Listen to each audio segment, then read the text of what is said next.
Some of those numbers today that Oklahoma State put on the board were really shocking when you consider 7 possessions, 7 touchdowns, every single one of them. And as I said, they made it look almost clinical, what they did. Mason Rudolph, by the way, had 497 yards and 5 scores before they took him out early third quarter. Pretty amazing stuff. They had 4 receivers go over 100 yards. First time that's happened in college football in 12 years. That's how prolific they are, and when they play Oklahoma, that will be one of those games you better circle and watch. It's going to be the game of the year, the way I look at it. Line 1 is Jack and Shaler. What's up, Jack? How you doing? Hey, Bob. Thanks for taking. I'm good. Thanks for calling.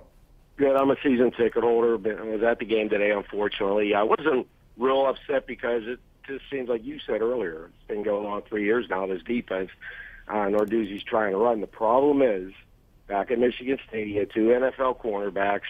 I can't think of their name. Denard, I think, the last name on the one, but there were actually 2 NFL cornerbacks who were playing in the NFL. You had shutdown corners, is what I'm saying.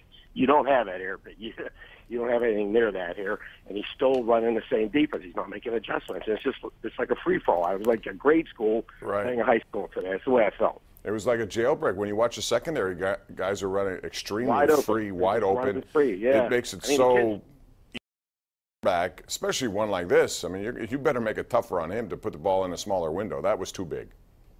Thanks, man. Appreciate the call. Line 4, it's Jason in Mount Lebanon. What's up, Jason? Hi, Bob. Thanks for taking the call. Anytime. Thank you.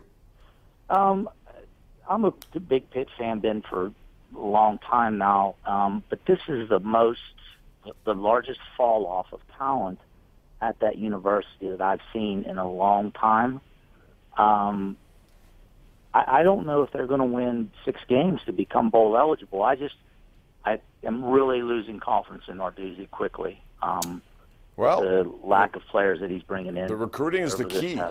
And there are some, again, recruiting is one of those things that I don't get too caught up in, because I've seen too many people who say, well, this guy's going to be a 4-star recruit, and he doesn't turn out to do anything. Conversely, I've seen guys who are passed over, don't get any opportunities, and then they take one, and next thing you know, they're turning into all pros in the NFL. So you can look at everything all you want and say, well, this guy's coming in, he's a blue chipper, this is a 3-star, who knows? Quite frankly, I don't care. What I do care about is seeing results, and if the results indicate that they have not recruited well enough, then that's what it's showing.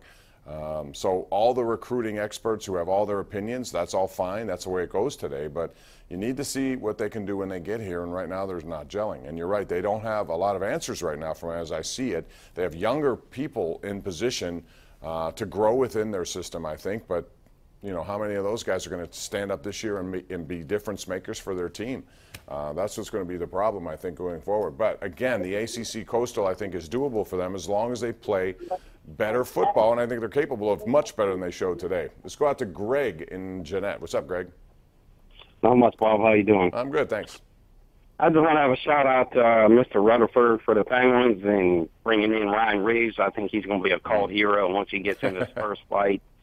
And I know you guys are against fighting in the NHL, but I've been watching it for a long time, and I think he also has skills other than fighting. So I think it's going to be a good move that they brought him in. So I think he does a lot for them, yeah, and I think it was a good move. He cited that. He was out of frustration last year when he said the league has to take this more seriously. If not, I'll do it my way, and he did. He gave up a #1 pick to get Ryan Reeves. Ryan Reeves will have a role on this team. He's a locker room favorite already. He's got a great sense of humor. He's very well spoken, and he's good at what he does. So, the question is, who does he play with, and how many forwards on this team are going to be able to crack the lineup? I'm talking about young guys. They got so many good players right now, and they may have to give up 1 or 2 of them in order to get a third-line center. One of the key things about third-line center playing behind Crosby and Malkin is you got to do a lot of the dirty stuff.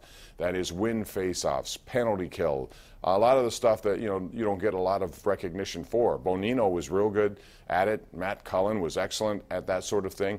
Carter Rowney proved that he can handle it. It was a small sample size, but I'd like to see more, and he may get that opportunity. Jake Gensel is, at this point, just a safety valve. If they need him to play center, fine, but they don't want to make that a habit. They like him playing with Sidney Crosby, and they like what he brings to the table in that regard. Line 2, it's Brad in Duncansville. Hello, Bradley. Hello, Bob. How are you? All right. What's going on? I have a Steeler score for you and a Penguin question for you. All right. My Steelers score for tomorrow is going to be 38-21 Pittsburgh. And my Penguin question for you is, what do you think about Ryan Spooner for a third-line center for the Penguins? Do you think they can afford that? You know, I don't know. Rutherford said yesterday, thanks, Brad. By the way, I like your score, 38-21. I think that might be in the ballpark, actually. You know, it just depends on what they're looking at, when the time is right to make a deal. He doesn't want to get fleeced by, you know, everyone knows right now he's not operating at a position of leverage because they all know what he needs, and he needs the third line center. So normally when that happens, teams will hold you up if they can.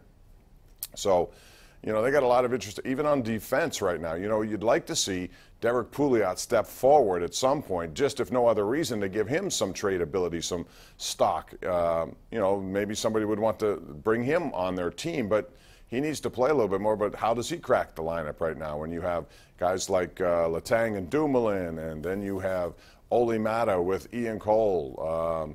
You also have Hunwick, who's new to this team this year, Schultz and Ruedel. I mean, it's going to be hard to find opportunities to take your time and get in that lineup. All right, we got to go to a break. We'll take it. Come back with more right here on Pittsburgh Season.